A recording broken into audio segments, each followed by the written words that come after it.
So if you're married to someone, so let's say you're the listing agent, yeah, and then Mazen has the buyers. You have to tell your seller that Mazen is your brother, right? Even if you don't work in the same office. Whoa, I lost you. Say that again. You're listing a home. Uh-huh. Okay. And then Mazen has a buyer. Yeah. And Mazen's your brother, for example. Do you have to tell the seller that you are related to the buyer's agent? So we're related. I don't know why I'm having a deal with you if we're related, because really, I think that's a weird okay, that's probably not going to happen. I think it would be more so, Mazen just sold his own house, and his brothers were on title. He has to disclose that he's the listing agent and that the sellers are one of the sellers is a real estate acting as a principal in the transaction. But if you're married, so let's say I'm an agent, my husband isn't, and he wants to buy a property, I have to say that I'm related to him through marriage. If it's an uncle, relative, you have to disclose. So he's saying more of, you guys are both real estate, you're both realtors, different offices, but you guys are related. I would think you'd have to disclose. So we have to disclose. Angela works for if Angela works for another real estate I don't know that. I don't know the answer to that. So you're saying if my daughter, who works at Keller Williams, and I had a transaction together, would you have to notify your seller and No. the buyer that you guys are related? No, I don't think so, but I'm not 100% sure. That's a good question. I would say disclose it.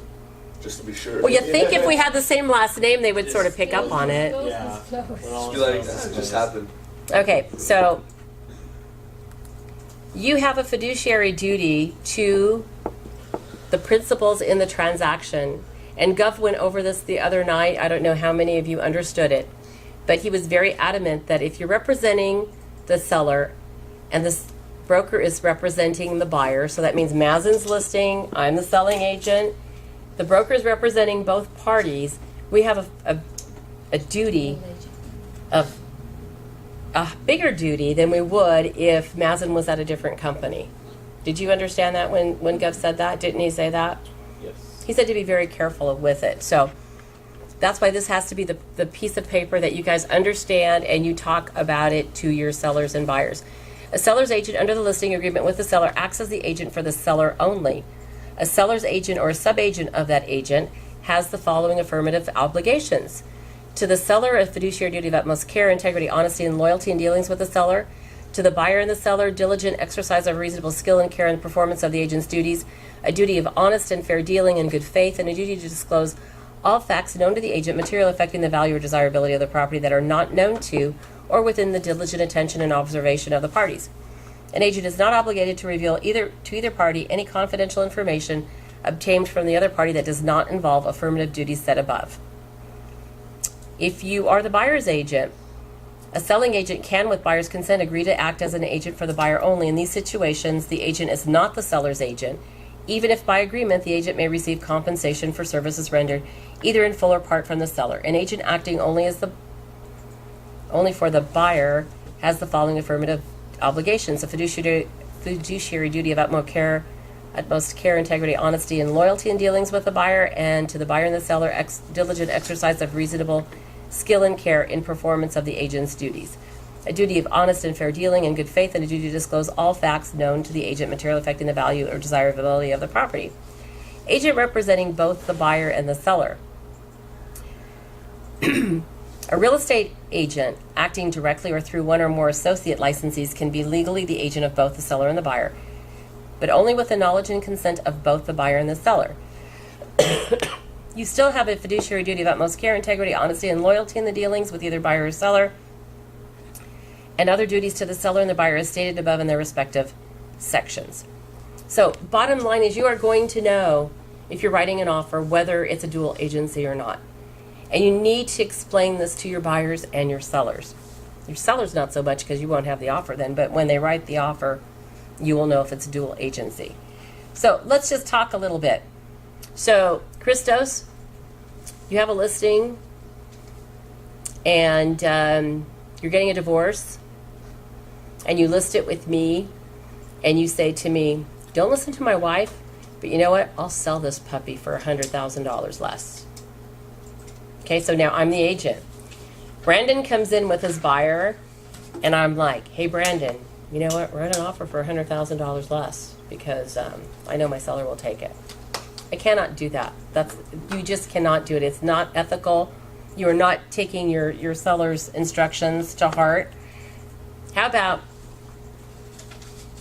a buyer comes to me, Steve comes to me, and he goes, God, I really like this house, but I want to offer like $50,000 below price.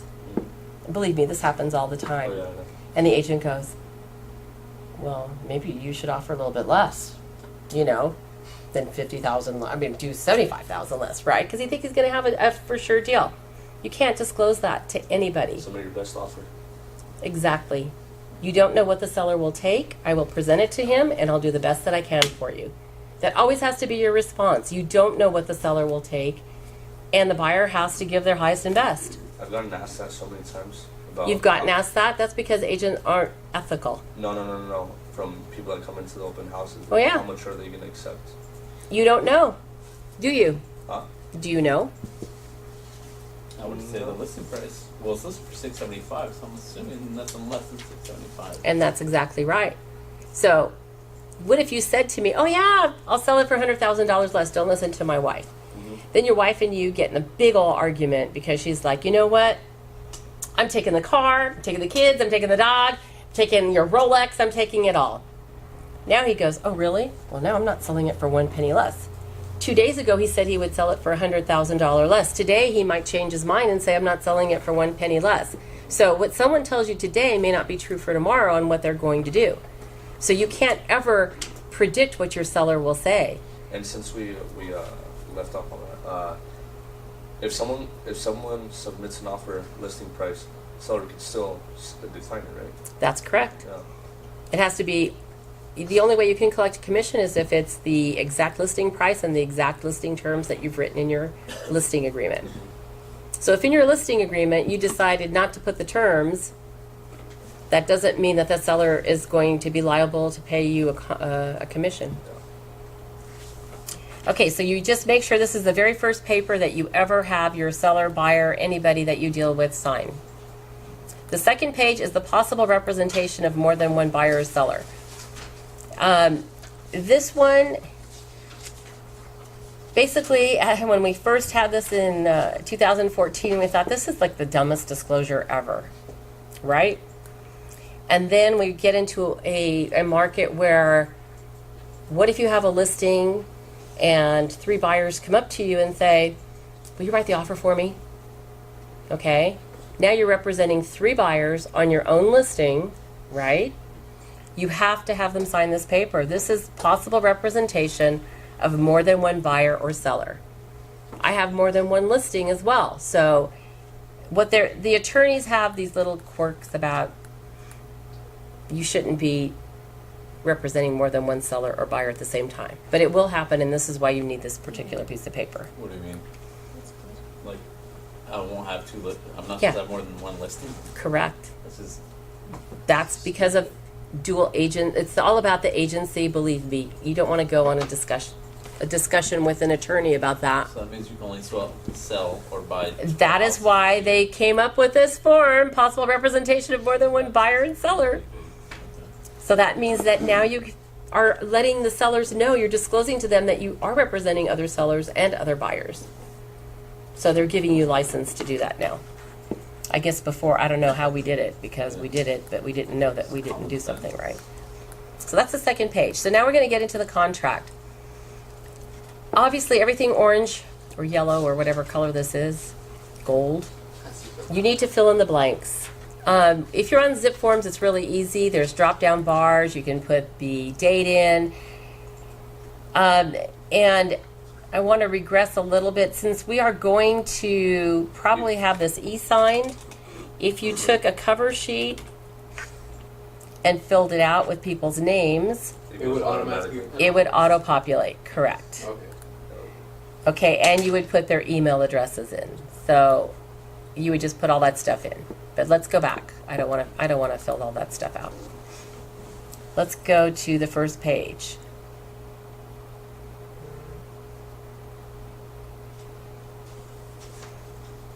Okay, this offer is from, that is the name of your buyer or buyers, okay?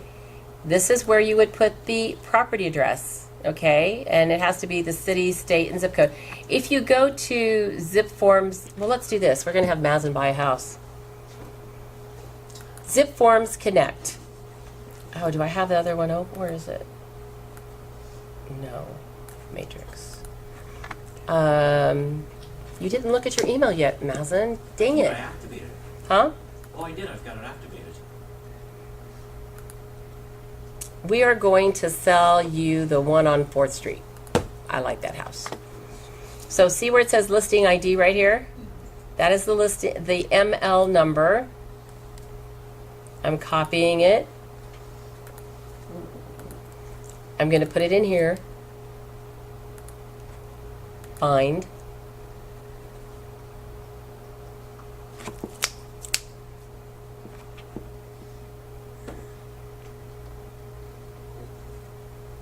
I think it should have, nope. No, you have to import it. Yeah, you have to import it.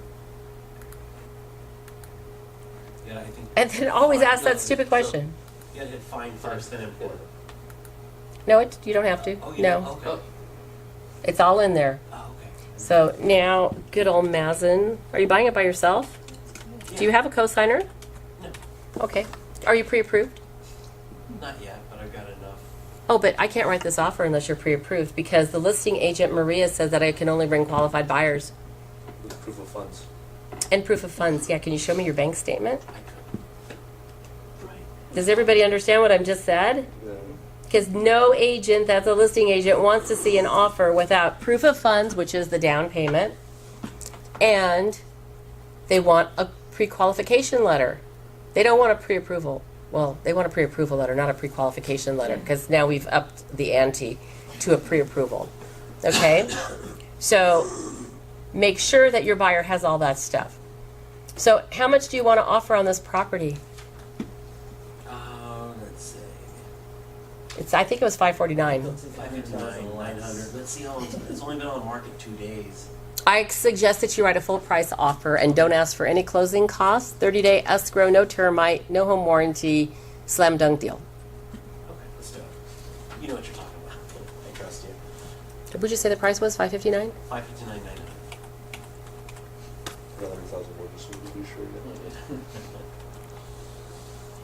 Yeah. Okay, so, and how much down payment? Well, okay, first of all, let's go through this. So I've put $559.9.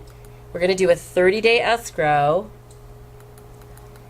Now we come to the agency disclosure. And just believe me that real estate is the most redundant, repetitive, ridiculous. Let me just tell you 10 times over the same thing 100 times. Okay, so we have it listed with Keller Williams, and he is representing the seller exclusively, right? And who is representing the buyer exclusively? Sorry, we got it. Yeah, almost. Good, yeah. Who? At 4. Yeah. Buyer exclusively. So if it was our listing, it would have to be both the buyer and the seller. Does everybody see that?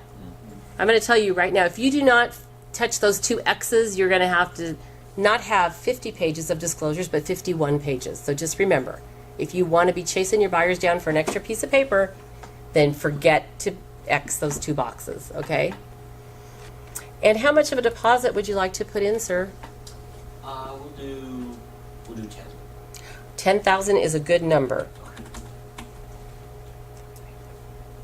Okay, so I have a question. Well, when we get back, what do you think of a $10,000 deposit on a $500,000 house? Isn't it low? Yeah, it seems Low? low. Isn't it?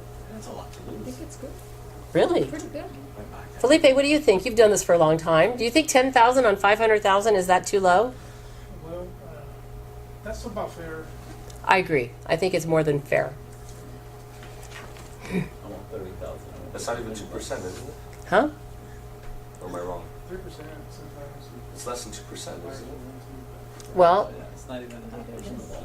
It's like 1.5, isn't it? It's $10,000 that's going to be stuck in an escrow that I'm you. sorry, I'm sorry. Okay. Okay. Well, there's two sides. And when we're going through this contract, if you're a listing agent or a selling agent, it doesn't matter. But for the seller, you want more than 10,000. But for the buyer, you need to protect the buyer's interests, and you don't want them giving up a lot of the money. And so 10,000 is an adequate deposit. Divided by the listing price. I'm sorry? That's one. Okay. So your initial deposit, it's 1.7. I got it. okay, Mr. Mathematics, all you guys up there. It was a good guess. Deposit shall be in the amount of 10,000, and it says right here, buyer direct deposit. Buyer shall deliver deposit to escrow by electronic funds. If you don't check any other boxes, your buyer has to electronically deliver the money to escrow within 3 business days. This is a contract. So don't be going off, oh, I got an offer, I'm so happy, and then you drop the ball. You need to be on your buyer like white on rice. Mr. Buyer, your offer's accepted. We need to make arrangements to have the money wired to escrow, right? You've got to be on it. Are we going to give an increased deposit? No, we're not. And Mr. Mazin, how much of a down payment are you giving? We'll do 20. I got to get my calculator out. Hold on. 45. 11,000. Nice, they're inspired nice. It looks a nice offer. 111,009. 90. Ball. This is such a good qualified buyer. So Maria, if you were the listing agent, would you, if he didn't have his pre-approval letter, would you still look at this, and what would you say? Oh, yes, I will definitely look at it, but request the pre-approval letter. Maria used to be in lending, so she knows 20% down is like a really good slam dunk deal. So I have to put in, what is the loan amount? So Maz is going to qualify for $447,920. He's going to go conventional, so we do not check FHA or VA. There is no assumed financing. There are no second loans. Oh, there's no option for conventional there? There is no option for, if it's automatically assumed it's conventional if you don't check VA or FHA. Okay? So Mazin, we're not going to ask the seller to pay for any closing costs, is that correct? That's fine. So let's just say your buyer does want closing costs, okay? We're going to make an easy clause, not like the one Mazin used for me that was like, oh my God, what the heck are you trying to say? Seller will pay a maximum of $5,000 of buyer's closing costs. You can make it very simple. Don't make it complex. Do not write in buyer to pay 3% or seller to pay 3% of closing costs. Let me ask you, for the unsophisticated here, 3% of what? The closing I would price. assume What are you assuming? Purchase price. the purchase price. Really? So So you're you looking really at aren't, the lender's not going to charge you 16.5. 3% of the purchase price for closing Loan costs. amount? They're going to charge you 3% of the loan amount. So if you put something in here that's very vague, seller to pay 3%, I don't even know what the number is. Put a number in, okay? Ask your lender what the costs are going to be. Be proactive. Don't just sort of like throw crap in there. So you're going to make sure that you put seller to pay a maximum of $5,000, $10,000, $7,500. You'll know what the number is, and the seller's going to be more willing to understand. But when you say 3% of the sales price, right? About 16, 17. Yeah, $17,000. And how is the seller going to react when he sees that? Like, hell no, I'm not selling it for that cheap, right? So you have to be able to write your offer with a little bit of common sense. So as you see right here, it automatically put in the balance of the down payment for, did you see that up there? So I don't have to calculate it. All I have to do is put in the loan amount, and it will automatically calculate the down payment. Next section. It's already pre-written in here, Maria, for your information, because the contracts have changed quite a bit. Verification of down payment and closing costs. The buyer or buyer's lender or loan broker shall, within 3 days after acceptance, to deliver buyer written verification of buyer's down payment and closing costs. So if this agent did not do it with the offer, then he has 3 days afterward. There is an appraisal contingency and removal. This agreement is, and then in parentheses, if you want it not to be, is not contingent upon a written appraisal. The loan applications have to be done within 3 days. The buyer's going to do due diligence and good faith, and then you have an automatically pre-written 21-day loan contingency removal. So it's 17 for the appraisal, and it's 21 for the loan contingency. So what does that mean? Does anybody know? Well, what means? What part? The contingency removal of a loan contingency and an appraisal contingency. Do you know what bearing that has on your transaction? Yeah. They can cancel your contract if you don't perform within that time period. Everybody understand that?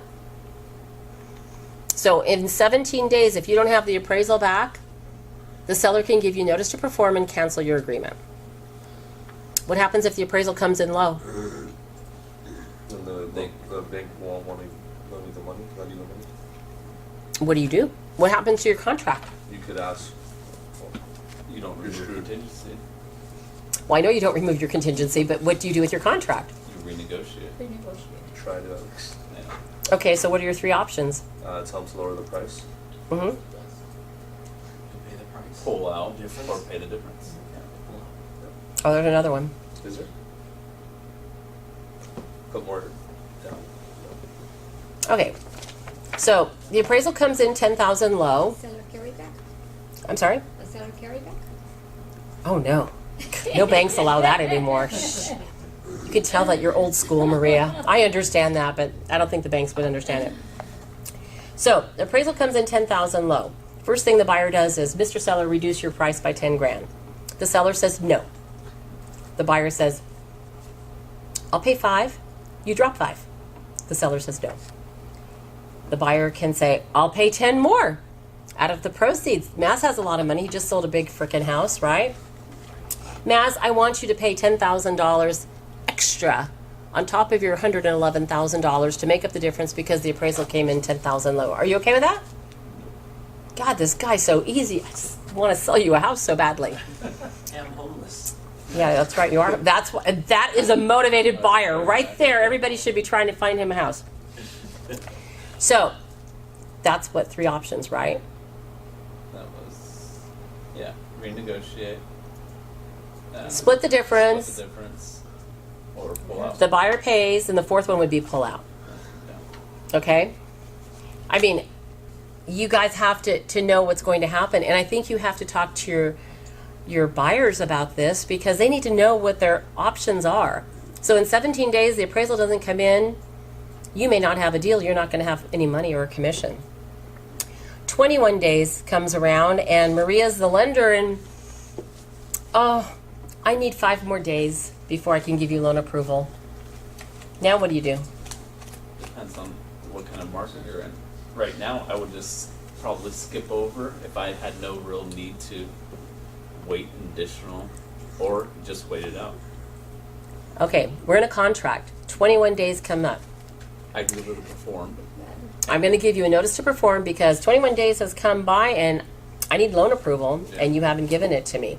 So what are your options as agents if you're representing the buyer? Oh, the buyer? Renegotiate with the seller. No, you write in a Extension. extension. Yeah. What happens if they don't accept it?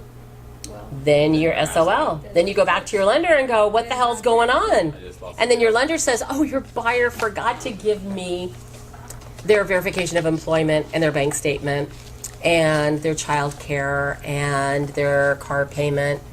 Okay, whose fault is it? That is it really the buyer's fault? actually, the agent could the agent. should Thank be you, on top of Maria. I everything. agree with you. It's the agent's fault for not babysitting their buyers to make sure that their buyer has everything into the lender on time. You're expecting your lender to give you loan approval in 21 days and your buyer has not performed. There is a clause in here, and I don't know where it is, but it says that the buyer must do due diligence. Buyer shall act diligently and in good faith to obtain the designated loan. My buyer is sitting on his butt at home watching TV, eating popcorn, and he's not giving Maria the paperwork that she needs as a lender. Will a lender ever reach out to the agent? That depends on your relationship with your lender. Okay. Usually I am, as an agent, am reaching out to my lender to say, what's going on? What is my buyer missing? What does he need? How come he hasn't supplied you with this? What can I do to help? But it's your responsibility as an agent to make sure that your buyer is doing his due diligence. You just don't pop him in escrow and walk away. Could it ever be the bank's fault? On The banks get pretty busy, but it's the agent's responsibility to follow up because after all, it's their transaction on the line. Because I'm thinking if a bank tells you like 20 days, for example, right? Or I have a 21-day contingency. The bank tells you 20 days. You're going to trust the bank to do that in 20 days? First of all, this is 21 days, not business days. This is 21 days, which technically is about, do the math. 17, Thank you. depending on the day of week you did it, but yeah. Right. So if your lender's not on it, and you're not on it, and your buyer's not on it, you don't have a deal. So I give you a notice to perform, and I say my seller doesn't want to do an extension, and we have a backup offer that's much higher than yours. Yeah. You don't have a deal. So this is about you taking care of your transaction. The sale of the property. If the property is contingent upon the sale of another property, you need to check this box, and then a new form will come up. But Mazen already sold his property. Number 5, this is very important, and I want you guys to listen. Anything that you check in these boxes, you need to supply to escrow and to your lender. Do not hit the statewide advisory, which is a stupid form in my book anyway. So if you check anything in here, addendum, all these agents love to do addendums, which we're not supposed to do addendums, only counter offers. Don't check these boxes unless it's necessary. The only time you should check it is if it's a probate advisory, a trust advisory, or a short sale, or an REO. Number 6, this is a place for you to put other terms. So can you leave the car with the house? You can ask. Hmm? You can always ask. You can ask. That maybe $1 million mansion is leaving like Maybe, $20. I'm trying to think of something. Maybe there's a satellite dish in the middle of the yard that they want removed. I don't know. But something that's out of the ordinary, this is where you're going to write your request to the seller. And then we're going to go to allocation of costs. So we have, by law, the seller has to pay for a natural hazard zone disclosure. If you hit environmental, that's going to cost the seller more money. We usually use LGS, so remember that, and I think it's pre-written in there. That's one of our service providers. Seller to pay the cost for an NHD report. Now it says there's other reports here. Now Maria, they took out the termite report totally.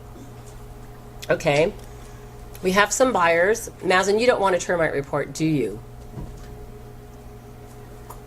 No. No.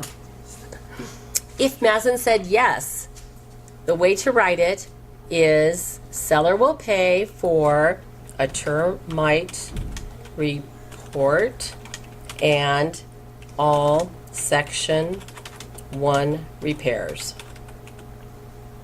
Or you could put and a termite completion. That is the only time that you're ever going to put something in there is if your buyer needs one. This is the way you write it to make sure that you get it done.